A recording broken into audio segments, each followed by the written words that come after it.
ফজরের নামাজ প্রতিদিনই গুরুত্বপূর্ণ। এটা ইমানদারের আলামত। ফজরের নামাজে আসতে না পারা মুনাফিকের আলামত। আল্লাহর খাতে আপনার নাম ইমানদার হিসাবে আছে কিনা আপনি আমি জানি না, কিন্তু যদি আপনি ফজরের নামাজে নিয়মিত আসতে পারেন তাহলে আল্লাহর প্রতি সুধারণা রাখতে পারেন যে আলহামদুলিল্লাহ, আল্লাহর খাতায় আমার ইমানদারদের তালিকা আমার নাম আছে। আমি শুধু নিজেকে মুসলমান দাবি করলে হবে না, আল্লাহর খাতে সেটা গ্রহণযোগ্য হবে, প্রমাণিত হবে আমার কর্ম দ্বারায়। তার মধ্যে থেকে অনেক কর্মের মধ্যে একটা কর্ম হলো ফজরের নামাজে উপস্থিত হতে পারা।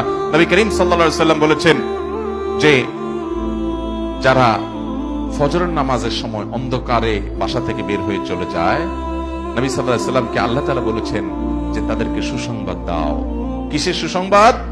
কিয়ামতের ভয়াবহ অন্ধকার, গুটগুটে অন্ধকারের আযাব যখন হবে, এই লোকগুলোকে আল্লাহ তাআলা আলো দিবেন, বিশেষ আলো তারা উপভোগ করবে, তাদের অন্ধকারের কষ্ট করতে হবে না, বিদঘুটে অন্ধকারের মধ্যে তারা হাহাকার এবং চিৎকার করবে না। আল্লাহ তাআলা তাদেরকে আলো দিবেন দুনিয়াতে যারা ফজরের অন্ধকার ভেদ করে মসজিদে চলে যায়। যাবো তো ইনশাআল্লাহ?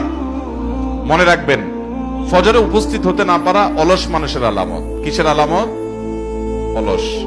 ঘুমের সঙ্গে সংগ্রাম করে যে উঠতে পারে না, আরামের ঘুম যে ত্যাগ করতে পারে না, একটু কম্বল যে ছাড়তে পারে না, একটু পানি ঠান্ডা সেটাতে হাত দেওয়ার মতো সৎসাহস যার নাই, সে জান্নাতে যাওয়ার দাবি করে কোন মুখে?